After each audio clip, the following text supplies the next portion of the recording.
The future is here. An innovation that will change the way the industry works. A Hot 100 chart, updated daily. The most accurate price guide on the market. Every card has its own profile with a wealth of information.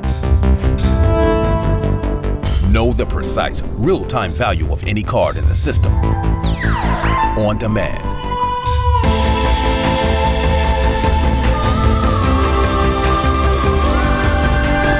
You now have the power to unlock the secrets of the hobby.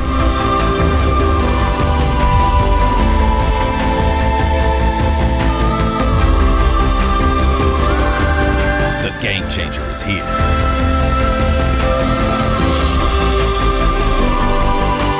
Card Ladder.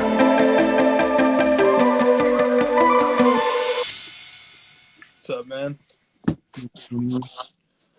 So we have about 50 questions that we didn't get to. So there's a lot of questions left here. Can't waste any time. No, let's go. All right, so this one, I'll save that one till a few more people pour it. All right, this is a good one. Several people have been asking about this. I think we can relate to this on some level. 23 over Elo says, by my count, there are 34 parallels to 2018 Prism base, 40 parallels to 2019 Prism base. I have big time Prism fatigue. Am I alone? No. No. No, I think that the random colored Prism cards are the most overrated cards in all of the hobby. I hate to, like, you know, the blue ice and the purple ice and the orange and the green pulsar and, you know, the low numbered ones that are selling for 5 figures are just blows my mind. I just don't get it. I've had fatigue on that stuff for 5 years, and I thought it was overprinted in 2017. So I honestly just don't pay attention anymore. This kind of goes back to the question in the last segment of, like, how do you stay focused? I guess I just sort of take like a pessimistic approach towards some of that and sort of treat it as comical, you know, like I make fun of it to the point of, like, I'm never going to touch that because I've made fun of it too much at this point. I can't, you know, and there's some truth to that, and trying to balance out, you know, all the positivity that we spin with some negative things. And, you know, I think it's stupid and I don't like it, so I stay away. The hobby is an exceptionally optimistic place. We don't need much to go crazy with optimism for a prospect, for whatever. So it's always good to balance the equation. And that's a great theory. Commit yourself through comedy and pessimism to certain opinions, and future you will thank current you for it. But it comes when you are tempted by the wrong cards. That's a great. I wonder if that's Lamim's whole theory in a nutshell. There's a lot of studies around people that are like that balance things with negativity and sarcasm about them, like, actually having deeper relationships with other people. They're able to, like, have a good balance in their life of negativity, and I think it's good for you. And we didn't even talk about fast break and No, right. No, that's such a good point. Like, there's so much, and the inserts, like, do people care about those? Probably not. Like, there's so many. Prism is like a whole hobby unto itself in a certain sense.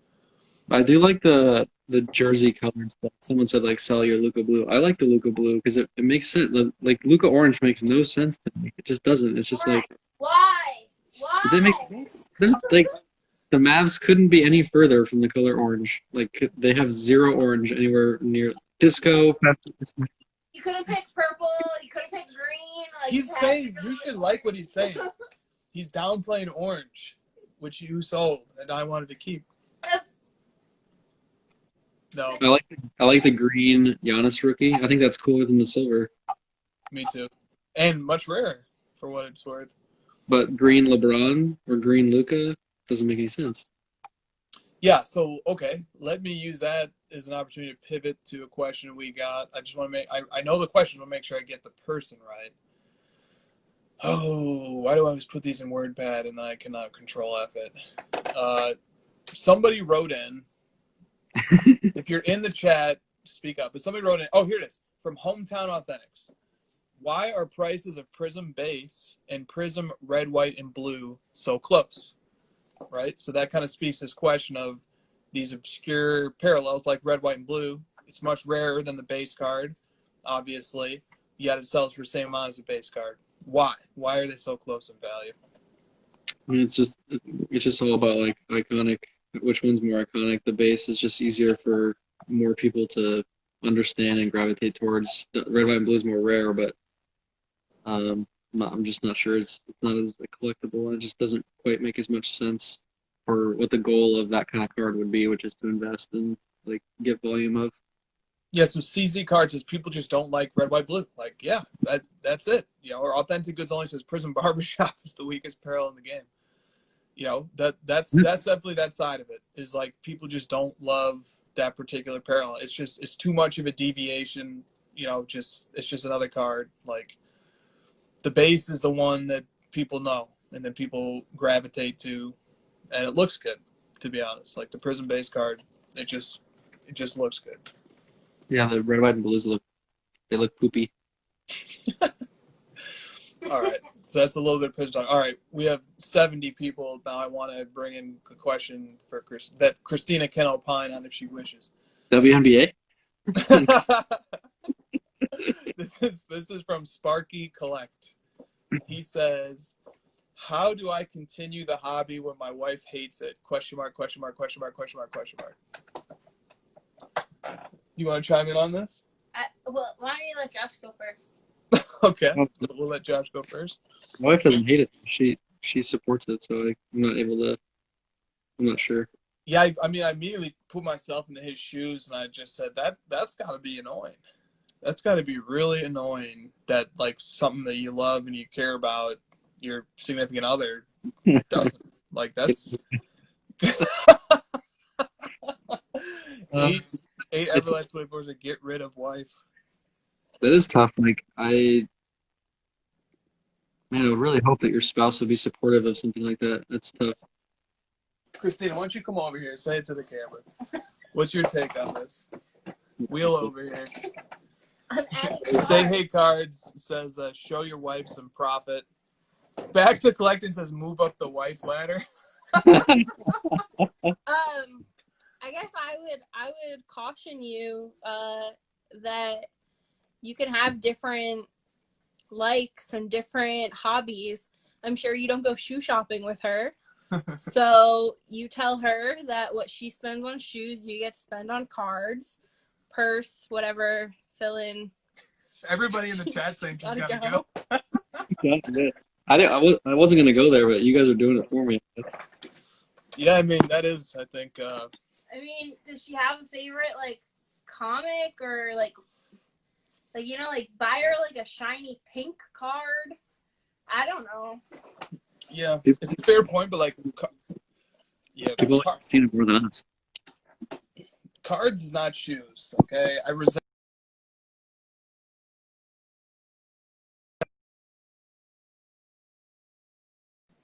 Damn. Oh, okay, there we go.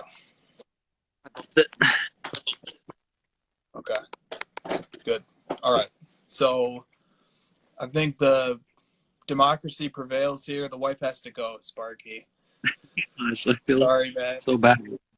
We basically just suggested that someone get divorced on it. Over cards. But she might be like good at other things. No, obviously, she has to go. No, obviously, find common ground. Okay, here's a practical tip. Christina really likes opening the wax, right? You love opening wax. The opening wax is more universal. There are ways that opening wax is, in many ways, comparable to a lottery ticket or something like that. Who doesn't like that? So maybe that's a place to have mutual enjoyment. Although I know Sparky opens a lot of wax, so maybe that's just not solving it.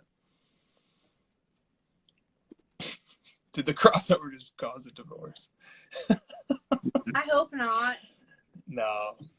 Sparky is a wise man. He'll make the right decision. There's just a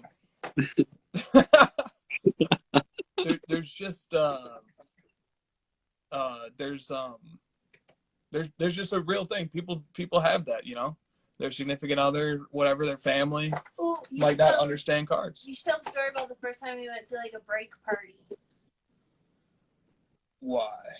Because the woman there. You tell the story. Okay. I don't know. I vaguely remember this. Okay, so the story. You're so annoying because my desk is on the other side of the room. So the first time we went to this break party, I guess it's called, at a local card shop, we like walk in and it's in the back room. So we're walking in and there's this like woman decked out to the nines, like designer bag, designer shoes, like designer jeans on. Like we're walking in with like hoodies and jeans, obviously. And like, cause what else do you live in? Come on, people. And she literally stopped me as I got to the door and she was like, that is so sweet of you that you come here to support him. And I looked at her and I was like, he's here to support me. And like, I just kept walking. I was like, who are you? And it turned out it was the freaking LCS's wife. Like, it was the shop owner's wife. And I was like, no. Yeah. Yeah. Yes, maybe there's wisdom in that too. You know, instead of encouraging your wife to enjoy the hobby with you, find her lane in the hobby that's different from your lane. Maybe that's the thing. Probably like soccer cards. You see that one? Well, if that's the case, divorce is imminent. Soccer card. Okay. Fun question. Thank you, Sparky, for that. Okay. What else? Some of these are very serious questions. That wasn't a serious question. It is, but it isn't. Okay, let's see.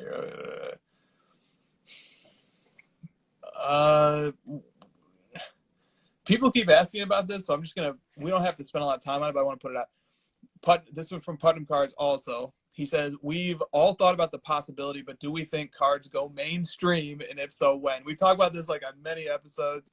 I just want to put it back out there again. You know, the idea of cards going mainstream is like clearly in the hobby's consciousness. Do you want to say anything more on this topic for now? He just posted that his dream used to be to own a Tesla. Now it's to own a Grail and a Honda Civic. Yes. Yes. I mean, I guess we can get more mainstream, but like Logic and what's it, Logan Paul, and I guess it's just more of like the athletes. I mean, I don't know. We've talked about this a lot. Yeah. It's pretty mainstream right now on it, but I think, like, you know, is it fantasy football mainstream? Like, no, it's not even close. Do we want it there? I don't think so. Just my point of view on that topic, but why don't I support the hobby? It's getting okay. Several teams used a card template to introduce their draft picks on Twitter the other night. Yeah, I think like that's a thing. I definitely see cards and like social media blending to promote teams. So that's a thing. I wrote this one down. We had two questions, two one-word suggestions, both on the same topic. Reckless Cards submitted soccer, and Kelly Ann Lowe submitted Beckham. And I'm assuming she means the soccer player. And so I have no clue about David Beckham cards, but this is the first time in like the months we've been doing this somebody has ever even mentioned his name. There might be something to that, so I'm just putting it on people's radar. Somebody wrote in Beckham, and somebody else wrote in soccer. We hadn't gotten questions on soccer in weeks, maybe months. I don't know if you have anything to say on soccer and or Beckham. Soccer is like made fun of so much, and it went down so much that I would start looking into it at this point. Just let them do the opposite. And I'm like, I make fun of it myself so much that eventually I'm like, yeah, it might be kind of cool.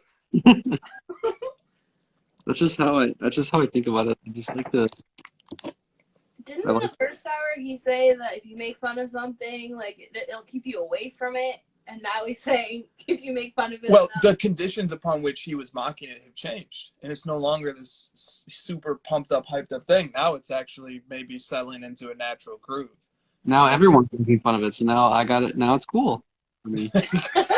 Zigging and zagging. That's the other. That's like the sub theme of this show.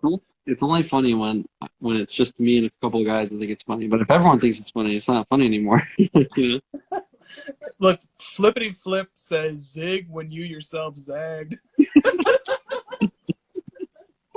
I create my own zigzags. It's like zigzagging my opinions. Got a crazy person. Okay, I'm seeing Beckham has Holy Grail cards. Okay, well, look, a lot of soccer requests come into the ladder. So, like 2017 Topps Chrome UEFA, I know all about those soccer cards. Ronaldo has like an awesome gold in that set that we just added. There's prospects out there. Soccer's cool. There's GOATs in soccer, which is awesome. But like the thing that's crazy about soccer to me is that the GOAT and the Grail cards, like these Mega Cracks, Messi cards and stuff like that, or the Mbappe's Gold Prism, like those cards immediately began selling for the same level as like the equivalent player in other sports. So like Messi Grails in the hundreds of thousands of dollars, the Mbappe Prism Gold over 100K. Like, holy crap, like this sport, until a month ago, PSA categorized soccer cards as miscellaneous. They didn't even give soccer cards their own genre until very recently. So for soccer cards to like immediately come and be seen and people spending equivalent money to like the equivalent player in other sports is just crazy. It's just it's there's no history there like there are in other sports. There is history to soccer cards, but it doesn't seem to be the same as there is with other sports. But so these soccer cards went from 0 to 100 quickly, much more quickly than other sports did. Yeah, look, Pele PSA 9, 290K at Golden. There you go. Someone show me cool looking older soccer cards. Like basketball has exquisite and gold chrome refractors, but this Mega Cracks card is super lame looking, and like everything else is super modern. Gold Prism. Someone send me soccer cards that are cool, rare, a little bit older. That's what I'd be looking at. And so the Pele, it's huge number. There's still obviously like again, dude, same kind of deal. People hyped and pushed up all the base stuff of all the soccer cards to try to match basketball, and it couldn't hold, but the rare stuff is holding. Or the rare, like super high end Messi stuff is holding because, there's less of it. It is holding. And it's not just soccer too, boxing. Like Mike Tyson cards, his rookie cards just like went from a couple $100 to tens of thousands over a period of 6 months. Yeah. It just had like it's just like as soon as an alternative card catches on, it's just like everybody is very eager to go to the absolute max price wise. Someone said soccer cards are not about cool looking. Cards are all about cool looking to me, brother. It's gotta be cool looking or I don't buy it. Let's talk about this for a little while. Okay. This comes in from Arthur Dow, the greatest troll in the history of Michael Jordan Facebook groups. He asks if everything is for sale. If you post a Jordan card and somebody comes in and just says for sale and then never responds to you and doesn't care what you reply, that was Arthur. Never. No, dude. Arthur one time hit me up when I was selling some Jordans. And I put them on eBay, and he was like, dude, I see you put these Jordans on eBay. Before you put more, can you send them to me first and like just tell me the price you're gonna list it at? So I go through the trouble to send him like 10. This must have been about a year ago, and he didn't even reply. Like literally, I'd send the messages. I'm like, here's the cards, here's the price. Arthur didn't even reply. So Arthur, when you see this, maybe you'll reply, but I already sold all those cards, unfortunately. But Does he throw them into a lake? what about a lake? Remember when you like message somebody and you ask them and they don't respond, they message you and then chuck their phone into a lake. Oh yeah. Arthur's phone must be at the bottom of a lake somewhere right now. All right, but You anyway. can see it's just like one Ken Griffey score rookie or something. Well, I know Arthur used to have quite the PC. I know that. I've seen some of the pictures. Anyway, Arthur, now that we've given Arthur hit me up always asking price when it's not for sale on Jordans. Yeah, dude. Yes, this is Arthur. This needs to be talked about a little bit in the hobby. You know, Arthur is a well-known troll in the hobby. Okay. He's waiting for that guy to say, half market price, and then he'll finally buy it. Then it will have all paid off, right? Then it will have all paid off. Okay. Arthur's question is this. Why do you guys always pick PSA over BGS and SGC when analyzing data? Fair question. I can speak to part of this question. The part that I'll speak to is that BGS has subgrade variance that's very difficult. So not all 9s are equal. In the greatest example is the 86 Fleer Jordan. Like, that's the most extreme example. 86 Fleer Jordan with 2 10s and 2 9.5s is a technical 9.5, but it will sell for more than a PSA 10, and it's only like pop 14 or something like that. A Jordan with 1 10 and 3 9.5s will sell for less than a PSA 10. A min sub gem Jordan will sell for like a third of the price of the true gem plus Jordans. So like huge variations across BGS 9.5s makes it very difficult to perform analytics and because there will be noise in the data that's due to subgrade variance. That's part of the reason why PSA, and it's still, even in PSA slabs, not all PSA 10s are even. Like, that's definitely a thing too. But that's part of the answer. What do you think? Why do we always pick PSA over BGS and SGC when we're talking cards and analyzing? I think you summed it up. It's just easier to consume. It gets more consistent. There's less variance. And it's just like an easier card to mentally wrap your mind around. And like the PSA 10 is just like a baseline for everything. It's just like a much easier card to measure and talk about. Now, dude, honestly, like, I know we've been talking about BGS kind of struggling the last few weeks. If PSA didn't have the ridiculously high prices for grading high-end cards, I'd probably have my whole PC in PSA right now.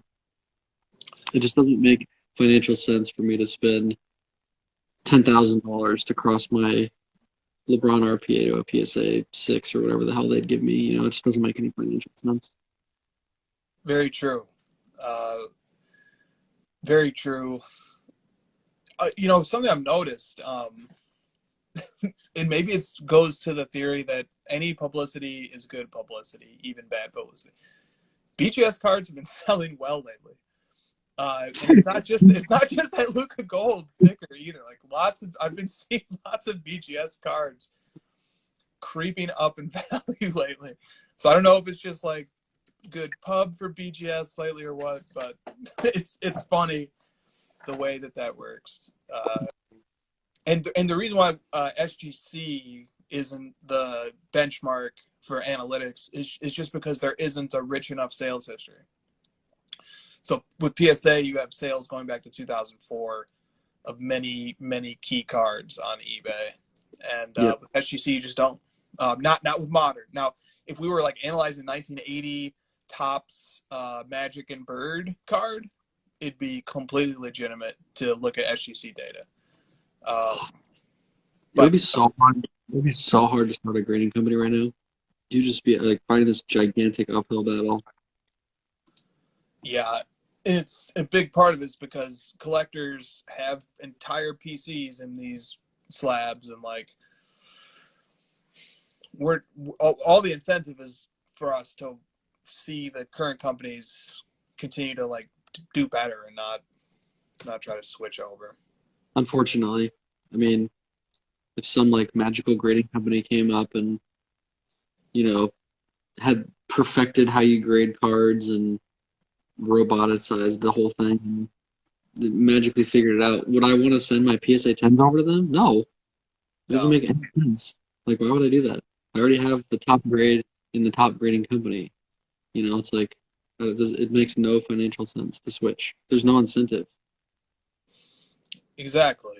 And there's so much history behind these companies now and stuff. Like somebody in the chat said somebody should buy BGS. Like that would be a preferable option to somebody starting a new one, is like somebody coming in and like taking one of the current brands to the next level. We could definitely use a premium grading service. Like there's just no doubt about that. And PSA does sort of provide it, because PSA charges a huge premium to grade cards in the form of an upcharge, and they don't do a good job of explaining this, but you can think of the upcharge as an insurance policy, because they guarantee their grade and they guarantee authenticity. If they would frame it that way, it's like, so let's say you pay $5,000, whatever the hell the cost is, to grade your 86 Fleer Jordan PSA 10. That card is now insured at the market value. If it turns out to be a fake or an altered or whatever, it's insured at that market value for its life. Maybe not everybody wants to make that bargain, but I like their guarantee for that reason. I would just love to know why my card gets an 8 if I'm spending $1,000. Well, that's the killer, dude. And like, so Goats and Grails, he writes and he says, do you guys think PSA graded harder years ago or harder now? Is there any difference? I would definitely, in the types of cards that I like to collect, which is 90s stuff, they are so much harder now. So much harder now. It's not even close. Brutal. PSA 4 on my penny green. PSA 4. It was like a dog ate it or something. No, yeah. Seriously, PSA 4 is reserved for like vintage stuff that's just like mangled. Yeah. It's got one fucking like indent on the front. Whatever, man. It's fine. Some rapid fire questions here. This is from Jordan Hudson. He says, do you feel the 93 Topps Finest Refractor of Michael Jordan is undervalued, considering that set is the first set to come out with a refractor? And for a point of reference, a BGS 9.5 just sold for $7,500. I was like shouting from the mountaintops that card is undervalued last year. You probably heard that like a million times. I thought it was like ridiculously underpriced. I bought a PSA 10 for like $2,000 last year. And then I stupidly sold it too early to fund another grill. Now it's probably like, what's that card net worth now? I'm not sure, but $10,000 or whatever. Probably. I don't think it's undervalued anymore. It was. It's a fair point. The issue with those is a lot of them have some surface fading and or greening, which makes it tough. It's like this whole like refractor, prism, orange, prism, blue ice, pulsar. It all started with that one card. So true. It's numbered 1 in the set. I never thought of it that way. That is the crazy seed. That one card is the seed. It's crazy. And at that time, it was a high-end product. Spinous was like it was the high-end. It's you know how I love stories and stuff. That card, that one singular card, the story behind it, the history, it's bananas, man. RP8 Cards wants to know if he can see a PMG right now. Do you have one on hand? The green is on its way back. PSA messed up the case, so I had to get it recently. So sadly, no PMGs on hand. Help him out, brother. You got a red? Not on hand. It's in the vault, at the bank. Whoa, Mr. Fancy Pants. I know. I just wanted to. That was really the whole reason for me bringing up that question, so I could say that. Nice. Speaking of PMGs, RBC Sports Cards wrote in to say, do you think the 97 PMG red Barry Sanders sale by PWCC was legit? And so I looked up what the sale was before the show. BGS 8.5 sold for $12.25K, which is a big sale for a football PMG red. And damn, where is this card? Dude. The previous sale was like $2,000. There it is. The previous sale was like $2,000 in the summer of 2019. So the card has gone up 6x over the last year and 2 months, which is extremely typical for high-end sports cards. In fact, it's on the low side. So, and I looked at the bidding history; it looked clean. Are you buying it? Are you buying that a PMG Red Barry Sanders, PMG? Let me flip the camera. PMG Red Barry Sanders sold for $12.3K at PWCC like a day ago. That feels super, super high. Okay. So the Penny Hardaway sold for $11K, but the number seems super high. Okay, there you go. The price seems high, and that feeds into the next question. This comes from RBC Sports Car as well. He says, are PWCC auctions being entered in the same way on Card Ladder now that they have made their bidders private? So it is an unfortunate turn of events that we can no longer see the feedback score of the bidders on PWCC items. You can still see bid patterns, but you have no idea how many different people are bidding or what their feedback score is, so it makes things more difficult. That's an issue. Point blank, that's an issue. It definitely has increased our skepticism of incoming PWCC sales because some of the normal methods we use to vet data we just can't use anymore, which one of them is studying bid patterns. What are your thoughts, Josh? Are you increasingly skeptical on PWCC sales now that, less data is available to us? No, because it will get relisted and we'll remove it. So. And that's exactly right. PWCC will do two things if an item is unpaid. The first thing they will do is they will relist it. And the second thing that they will do is they will remove it from the PWCC auction archive. So let me give an example of this that I was just looking at today. So a card that was recently sold on PWCC is the Luka Logo Man out of 5. This card right here, number 5 of 5, recently sold. It sold this week on PWCC, and it also had sold a month ago in September.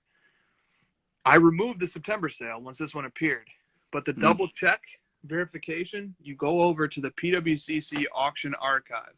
You can access this from their site. Search Luka Logo Man. That September sale is not in their database. And the most recent one hasn't been added either because that takes a few weeks for them to add it. Because that sale, the September sale, is not in the database, even though it appears as a sold item on eBay, if you cross-reference it against the database, it's not there. Yeah. So we know that item didn't get paid. So what's the point of that? Moral of the story is PWCC provides ways for the verification of sales. And then in that in-between case, where an item is not paid but it's offered to the second highest bidder, those items are removed from PWCC's auction archive as well. So that is the cleanest way to fact-check their data. And the other big auction houses like Golden do that as well. The best way to fact-check any sport card is to get card. You and I are the only ones that know how the high-end sports card market works, that are in this space of price guides and tools and analytics, and B, you're just a beast and check all this stuff and you're on top of it and we know how this shit goes. So if you're worried, just get Card Ladder and stop worrying about it. Chris and I got your back. Yeah, we're not perfect either, right? But this is the process we go through. Because we care and we love this stuff, and it matters. The information matters. Card Porn says, I don't think it's fair that you guys are giving credit to the PWCC database when they made the intentional step to hide bidders on eBay. They can't hit it both ways. No, it's a totally fair point. I do wish that information was available. No way around it. Yep. No way around it. And maybe they'll turn it back on. Hopefully. It was a business decision. They're hoping to make more money from that decision. That's their whole basis. So. Yeah. So maybe people should reach out and just express to them that they would prefer to have that information turned back on. Again, the only way to voice your displeasure in this hobby is to stop giving your money to the people that you love. That's a very fair point. Rip the Nick says, I'm waiting for that card letter Black Friday sale. Okay. I just feel like we have a very reasonable price. And we have a free site too. So like, no Black Friday sale, but keep your eyes peeled for Black Friday giveaway. Begins. Right. Dude, our shit is so cheap, and it's like all the data is free. I just feel like it's reasonably priced. Like what is the fair price if it's not 15? I forget I asked that. I didn't ask What that. card can you buy for $15? Like fucking nothing. You can barely buy a Clyde Edwards-Helaire Donruss base card for $15. Yeah. So, but look, man, we would love to Rip the Knicks. We'd love to have you, man. So, you know, if you can just give us a shot. We have a 7-day free trial, so I just feel like there's all the ways in the world to figure out if it's worth the $15. 6 years. Love that he did the math while we were blabbing on. Rookie patch auto card ladder cheap. You can have the card ladder for 6 years for the price of a Trey Prism base PSA 10. I think that says it all. Thank you for that. What's up, Garrett? Great to see you, man. Thank you, Card Porn. We appreciate that. Thank you for all the classic content that you're bringing to the Instagram hobby. Shout out to Card Porn. He's been doing some really great research into fake slabs. Been really awesome. Love to see that. So, and thanks for keeping us honest. Totally. Oh, let's see. What else can we talk about? There's lots of questions here. Subscribe for the articles. The articles are also free. The articles are free, but I don't want to knock that endorsement either from Sports Appraisals. Great writer. Don't cancel your. They're not free for you. They're paid. Okay, good. Oh, we have a lot of card ladder questions here. Would you guys consider an add-on where we can buy cards for you to input into card ladder? Okay, that's an excellent question we've been getting from a lot of people lately. And we are thinking about doing that. Just, you know, there's 3,500 cards in the submissions list. That's just a lot of cards. And I know some people would like to see, you know, maybe people would like to be able to have the opportunity to get their stuff added quickly. So we are thinking about doing that. We're workshopping that idea for sure. We hear it from quite a lot of people. Yeah, that's a logistic problem, though. Cardboard says, what makes you think we are a he? Yeah, I thought card porn was a girl.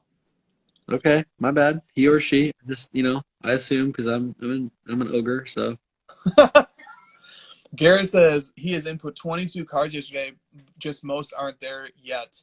So, thank you for availing yourself of the My Collection feature to manually add stuff. Most of my stuff is manually added as well. And it's still a great way to get use out of card ladder. And also, many of your cards, they eventually will get in. We have, God, how many cards do we have now? We have 5,300. And we continue to add more and more. So why can't you add 600 in a day? Just tell me that. I can. It's just like I like to torture the people. I feel like that torture is what keeps people subscribed. Like, God damn it, I'm going to stick around until he figures out how to add more cards faster. Well, whatever works, right? And the articles are not free for those people either. Right. No, yeah, we obviously like are doing our best, and we're gonna keep getting better. 100%. All right. And we're pounding away at the mobile app for all the people on us on the live right now. The mobile app is coming. I've been working on it hardcore. Yeah. Did you rip Christina? We still have some unripped wax. We ripped a ton of freaking wax. Here's the unripped stuff that remains is a 2013 Pinnacle, which is Giannis's rookie year, 2013 Prestige, Giannis's rookie year, and 2018 Status, and then some other stray stuff. We're due for another trip to the LCS, but Illinois just went on like a lockdown today. or, Yeah, or we got the something. emergency alert. Yeah. What other damn what other damn site like this has the owners or creators chilling? You show me those people. Yeah. Those two are chilling while I'm over here working. Christina is inputting. What are you inputting right now? Yandu Can't even pronounce that guy's name. Cabangali. Okay. Christina's adding the suite of 2019 Prism rookies, which will be great to have before the season starts.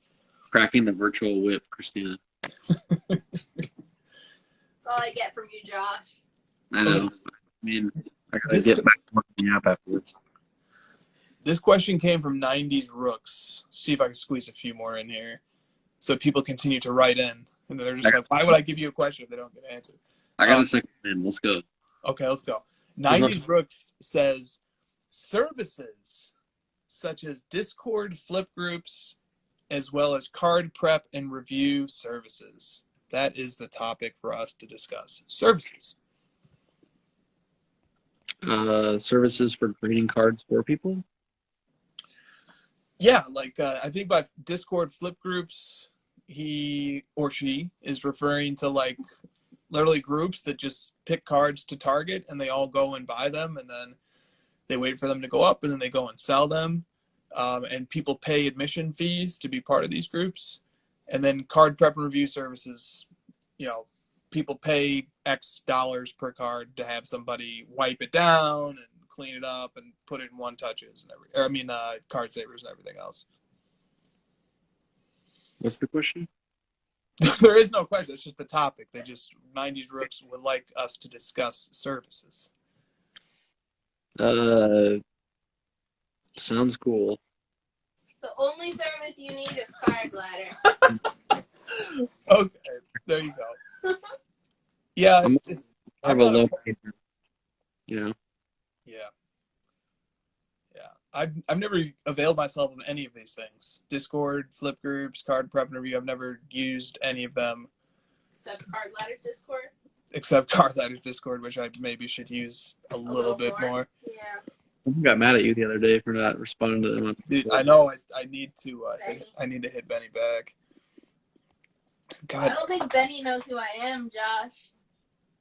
I don't know if you saw my response to him. Who's this bum responded to me?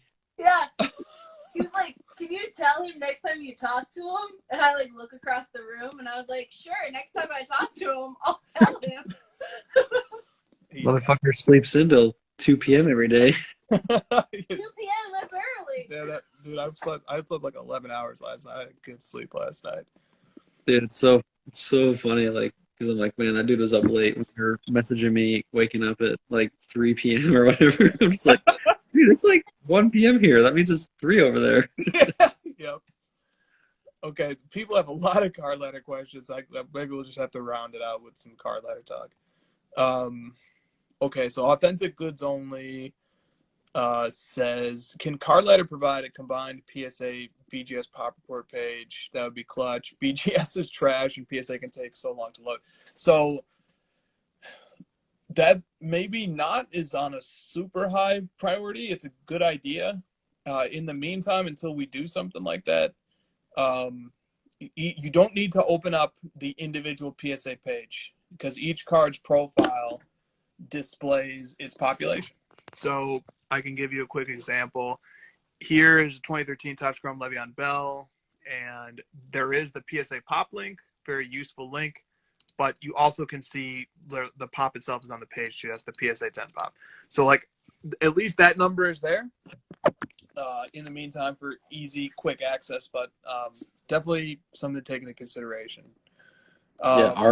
It's easiest website and pop on a card is ours. They can just like search it, see the pop. You don't have to log in and you don't have to fucking search it perfectly and all this crap.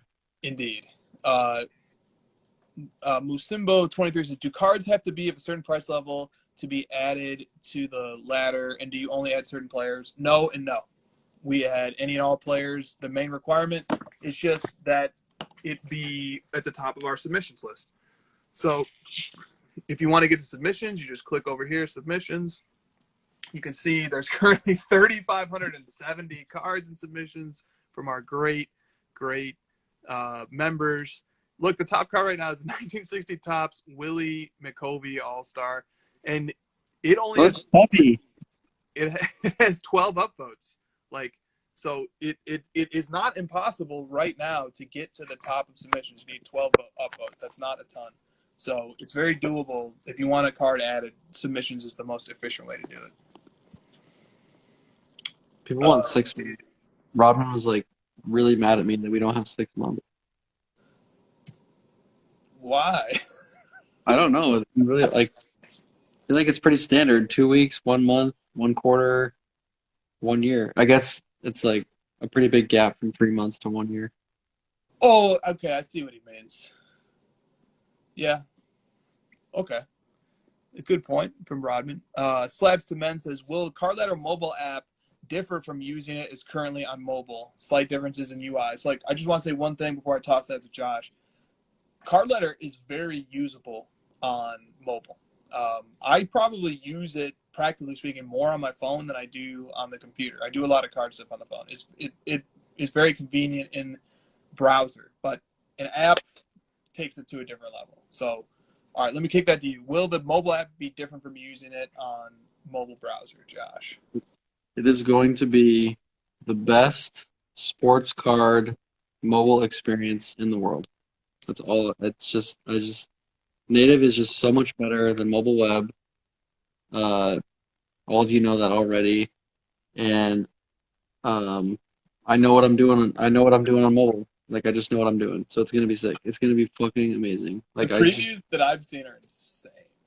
Like, I just get amped just clicking shit on the app. Like, it feels, you guys know how the native app feels versus web. It just feels better. Like, things are more smooth. Clicking feels better. The buttons are near the bottom. Everything's just better. It's just gonna be so sick. I can't wait. Yes, let's remind everyone, the current web-based application is 100% mobile and tablet friendly, so you don't have to worry. That's true. You While you wait.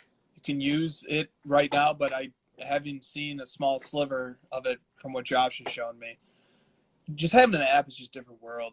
It just is. It's just a different world, and I'm going to co-sign that. It will, when that app hits, it's going to be the best sports card experience in the world. I totally agree with that. We will not raise the price. Indeed. 2 Sports Cards says, maybe for Black Friday, we can do a giveaway where I pay for somebody's Card Ladder membership for a year. How can we select someone? 2 Sports Cards, please message the Card Ladder Instagram account. We would love to partner up with you on that. That is incredibly generous. Fresh Be Ballin', do you have to manually input every sale for Cards and Ladder? Not exactly, but every sale is vetted. But it is not a secretarial task of punching in every number physically. But every sale is reviewed. Shayway Card says, what are your thoughts on custom cards? Okay, just a quick sidebar. This is a huge issue because custom cards are getting so good that they are no longer, that using the moniker of custom cards is inappropriate. These are reprints. These are super high quality reprints. I'm not a big fan of it. I hate to say that and take away from the creativity and the effort of the people creating these cards, but like these are going to, if they haven't already, cause issues in the market.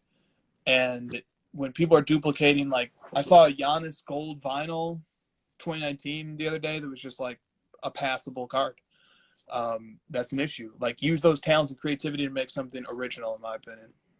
Frustrating thing is like when really big accounts post their custom cards and they're like, I think this is pretty cool. I get so frustrated with that because it's like people listen to you and now you're giving credence to these custom cards and it's like we just can't do it, man. Like we can't have these big accounts publicly supporting these things. It's not good. Stop doing it. I just like, I don't know if I should like start calling those accounts out and be like, stop doing it. Because like, sure, they're cool looking and you can like create whatever you want and whatever, but like, where does that end? The end game for that is like destruction for all of us. Please stop. Agreed. Lectables says, what are some card ladder features you guys have been brainstorming lately? I don't know if we want to divulge too much of that. It's sometimes our features seem to show up in other places very rapidly. So let's just say that we are very eagerly working on the app, and the app is going to be amazing. The mobile app for other competitors is going to come out right after ours does. That would adhere to the pattern. The team of developers is trying to keep up with me. Putnam Card says, "Can I put Card Ladder Ambassador on my resume?" Yes. Yeah, I think so. Sounds to me like contact Christina for to talk about affiliate partnerships. Indeed. If we ever hire, when we start hiring people, we are going to go straight to our hobby friends first. We're not going to go post fucking, jobs on LinkedIn, and like we're going straight to the people that know cards best. That's where we're going. That's what we're all about. That's and then it will just be that so many collectors have great jobs that it'll be a task to convince them, hey, this is worth it, but we can do it. We convinced ourselves. Coleman's calling us right now. Ooh, I need to scroll down to the chat here. I don't know, Coleman. That's a great question, man. I don't know. Coleman is a legend, by the way. Coleman, you made a big splash at Dallas, man. I've heard so many great stories about you from a number of different people, dude.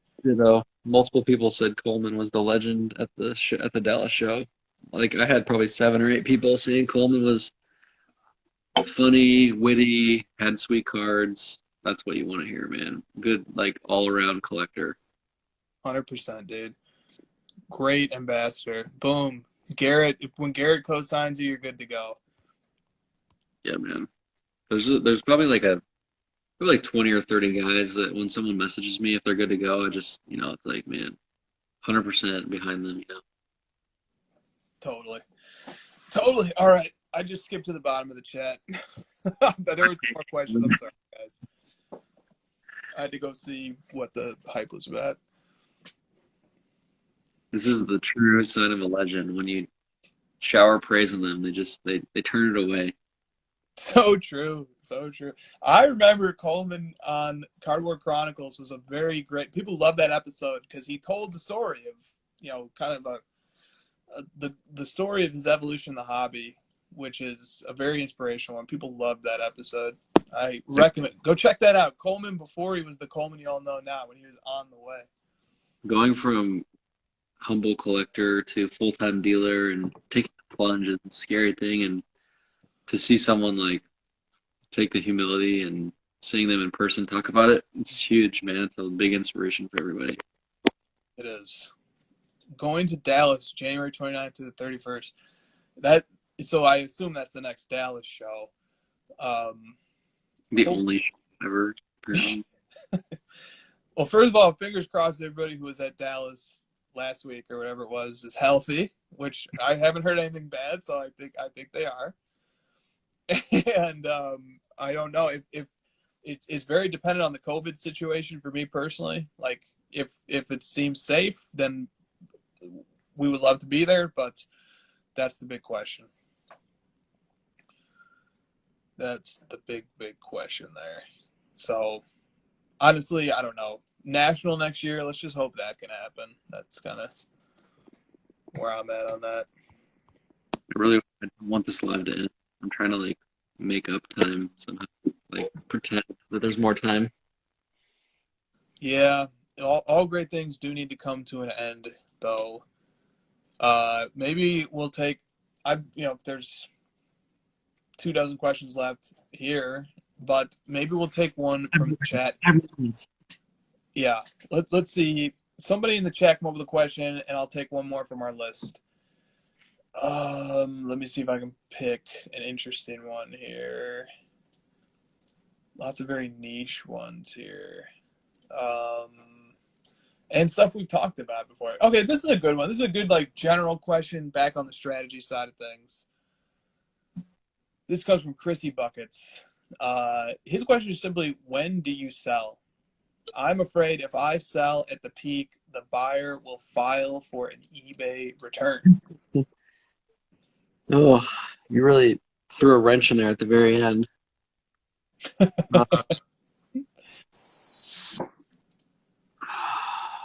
Man, I always sell when it's profit. It seems really simple, but I really don't overcomplicate selling.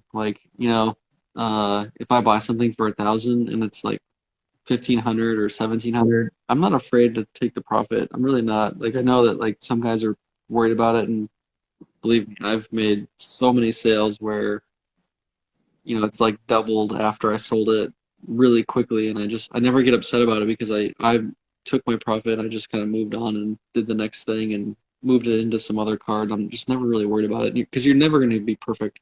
You're never. It's impossible. Like no, if anyone says they are, they're wrong. What was the other part of it? Oh, the eBay return. I just try not to sell on eBay. Like, it's honestly, like the shitty answer, but That's true. It's so true.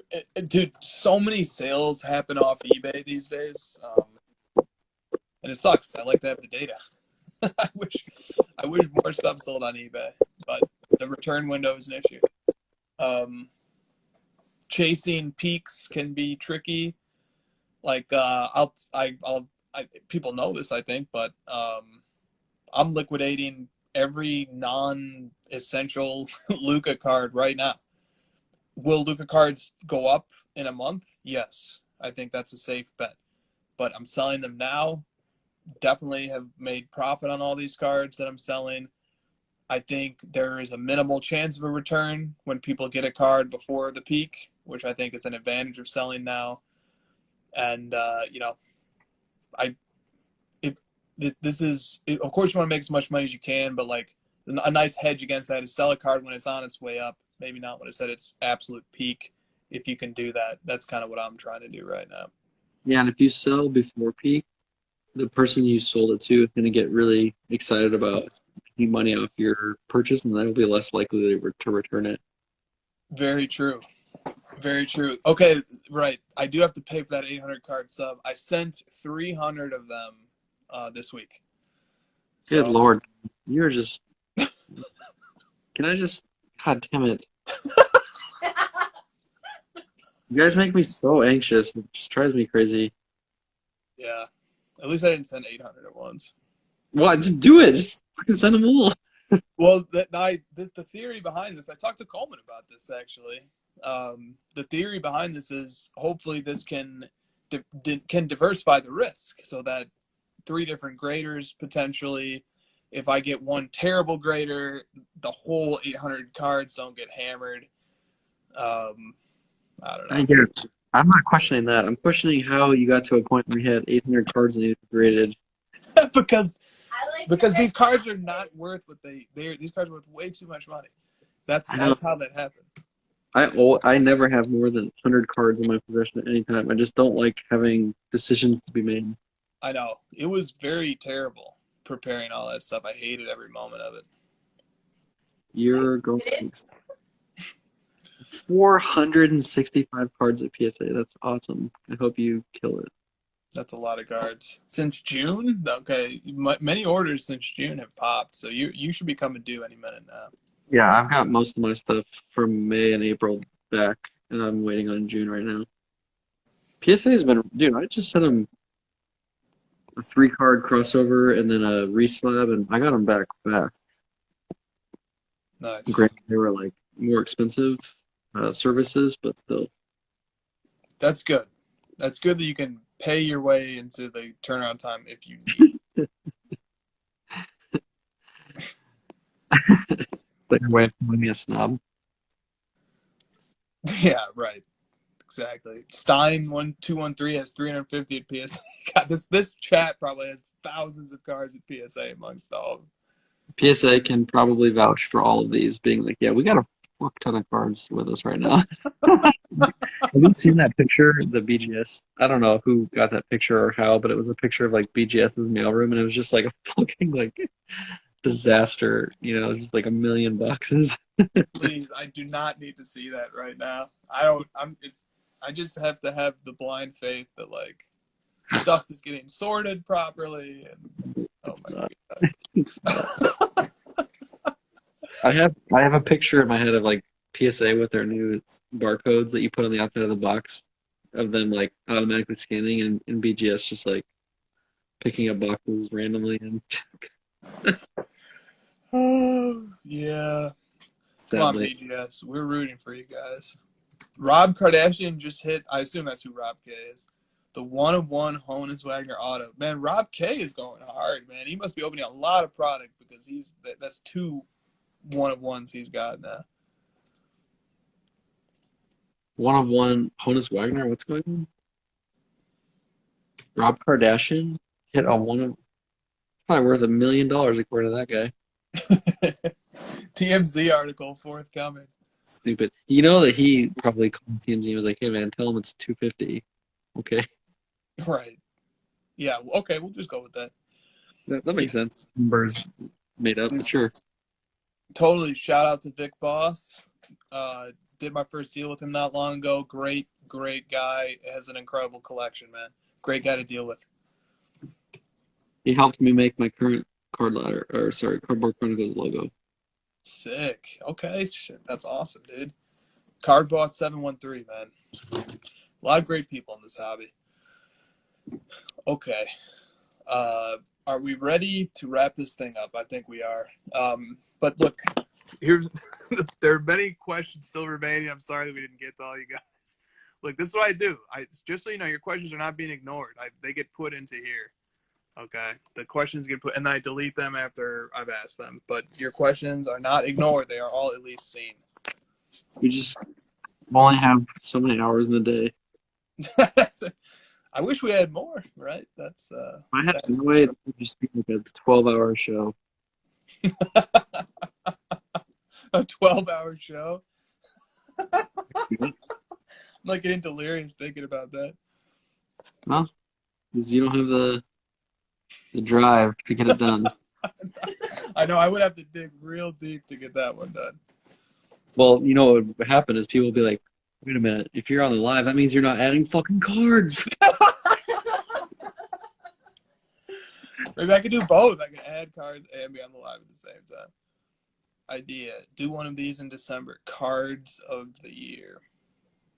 I like that. Give us some submissions, some nominations. Yeah. We need a pool to draw from. Maybe we'll put it to a vote or something. Trae Young base prism all the way, baby. I'm voting. That's winning 100%. No doubt about it. Hottest card in the hobby right there, baby. I'm trying to think of some weird superlative for it, like top 5 hottest, whatever the fuck of the day. You know, yeah, there you go. You gotta be pointing to the flames. There's flames there. Someone posted a clip of like some flame shit thing, and they're like, "Is this card hot?" And I was like, the most sarcastic comment was me on there, and it was like, I mean, literally, there's fucking fire on it. What do you think? Of course it's hot. The background is literally on fire. It's hot. If it's so fun, if there's ever anything that did not need to be hyped because people just love it, it's cards. You know, cards do not need to be hyped. It's so obnoxious, the extra level of insanity. Like cards too, like selling cards, it's so easy. They sell themselves. It's just crazy. Like, you can just post a picture of you holding cards and be like, "Send prices," and then Arthur will respond, and you'll be good. Yeah. Right. Arthur's just buyers club extreme. The other one was Nick. Nick always posts how much. Yeah. He is not in Arthur territory, but he's. I've seen him do that. Nick follows everybody in the hobby, by the way. He also likes every post. It's admirable. It's I cannot keep up with it. I just guy's all over. You're like, I'm about to like. He's already liked it. He beat me to it. He beat me to it. Yeah. Or anytime I think I found like oh, look at this account. It has 63 followers. All these sweet cards. Guess who's already following it? Nick. And then he'll text me and be like, "Yo, I've been following that guy for a year. I told him I went to his house, and I'm like, Jesus, man, how do you?" Dude, he's a professional card hunter, grail hunter. Some of us are just playing catch up with these guys. It's true. Arthur, I'll tell you all my base guys. All right. On that note, I'm out of here. Great I'm stream, staying. everybody. I'm going for another 2 hours. I'll see you later. You keep going. I'll go to sleep and wake up and come back on. We'll keep going. Rodman, where you at, bro? Let's go. Let's keep it going. Rodman, are you still on? Probably not. You're probably buying Kyler Murray cards, you dingus. True. All right, man. All right, guys. The future is here. An innovation that will change the way the industry works. A Hot 100 chart, updated daily. The most accurate price guide on the market. Every card has its own profile with a wealth of information. Know the precise, real-time value of any card in the system. On demand.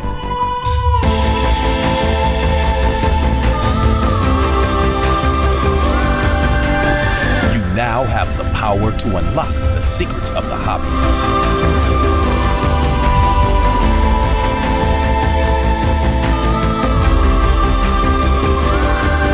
The game changer is here.